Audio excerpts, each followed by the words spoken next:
SB 699.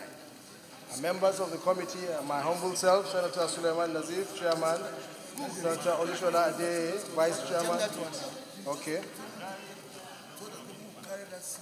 Background of the bill. Mr. President, distinguished colleagues, you may wish to recall that the Senate, at its plenary sitting on Wednesday, 10th October 2018, read the bill for an act to amend the Electoral Act number 6/2010 and for other matters connected therewith, 2018 SB 669. The second time I referred same to the Senate Committee on Independent National Electoral Commission, INEC, for further legislative action and to report back on Tuesday, 16 October 2018. You may also wish to recall that the National Assembly of the Federal Republic of Nigeria passed this very electoral amendment bill this 2018 and forwarded same to the President of the Federal Republic of Nigeria for his assent pursuant to Section 58(4) of the 1999 Constitution of the Federal Republic of Nigeria as amended. The President declined to assent due to some observed lacunas in some of the sections of the amendment bill and advised that those observations as highlighted in paragraph 3A to E below needed to be addressed, hence the reason for the introduction of this very important bill to be passed again. 3. Mr. President's observation. Mr. President's observation on some of the sections contained in the bill and the proposed amendment made by the committee include the following. A. Clause 4 amends Section 18 of the Principal Act, which deals with erroneous cross-references made in the bill that was sent earlier for assent. B. Clause 10 amends Section 36(3) of the Principal Act that deals with qualified language. It states that a qualified language as contained in Section 36(3) of the Principal Act should be reconsidered due to its unintended effect because it may unduly increase the cost of administrative burden of conducting election in the event that any candidate, no matter how inconsequential to the overall electoral process, passes away during election. C. Clause 14 amends Section 49(4) of the Principal Act that deals with failure of card reader. Where a smart card reader deployed for accreditation of voters failed to function in any polling unit and a fresh card reader is not deployed 3 hours before the close of the election in that unit, then the election shall not hold, but be rescheduled and conducted within 24 hours thereafter, provided that where the total possible votes from all the affected card readers in the unit or units does not affect the overall result in the constituency or election concerned.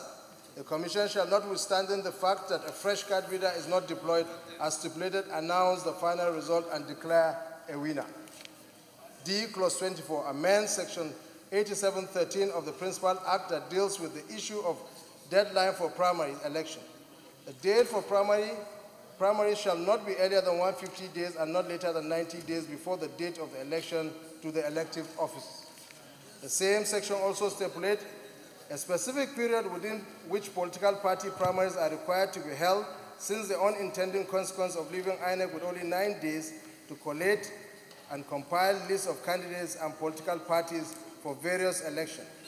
This is because the earlier Electoral Act Amendment Bill did not properly amend Section 31, 33, and 85 of the Principal Act that stipulates times for submission of lists of candidates, publication of lists of candidates, notice of convention and congresses for nominating candidates for election.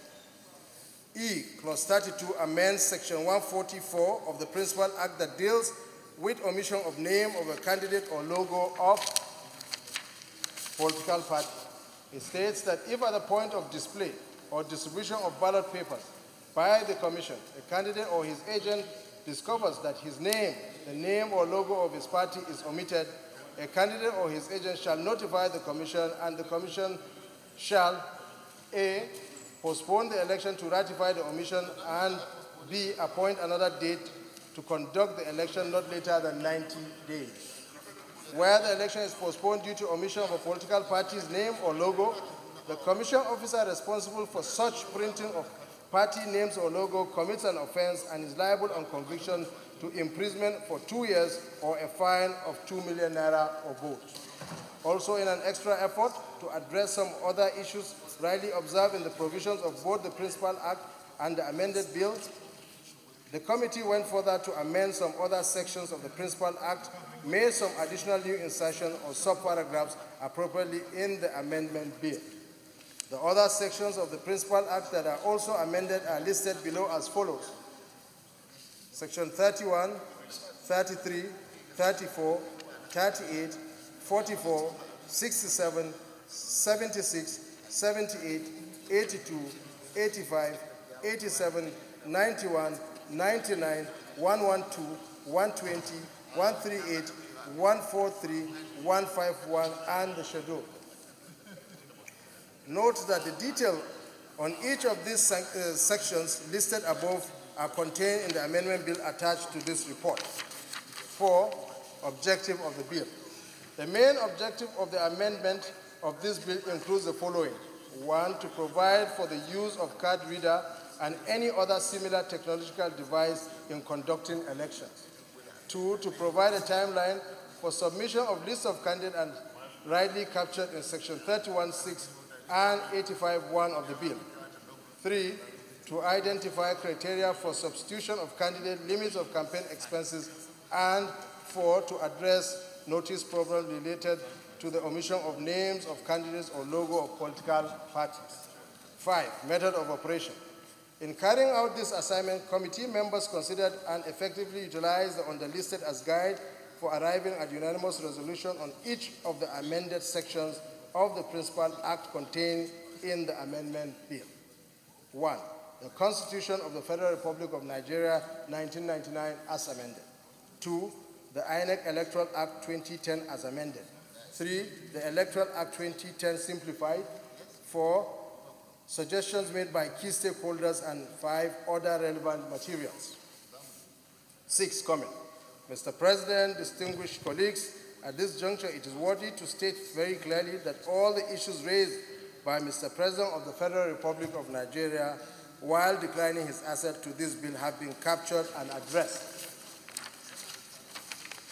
7. Recommendation. Mr. President, my distinguished colleagues, having completed this crucial assignment very satisfactorily as contained in the bill attached to this report, we urge you to favorably do consider and pass this bill as recommended. We so recommend.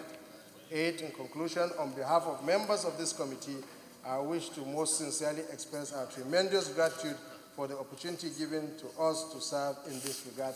I thank you, Mr. President, and my highly respected colleagues. A bill for an act to amend the provisions of the Electoral Act No. 6, 2010 to further improve the electoral processes and further related matter 2018 is read the third time and passed. Distinguished colleagues, let me congratulate all of us, particularly the Committee on Electoral Matters, for the hard work they've put in. We're able to achieve this that looked almost impossible at the time, but I want to commend everybody for their effort in making this happen. And this will go a long way to improve our electoral process and further strengthen our governance. And I'm sure with this now, Mr. President would of course give us his assent, and we can now finally have an electoral act that we'll all be proud of. I thank you all for all your effort, and also our colleagues in the House of Representatives.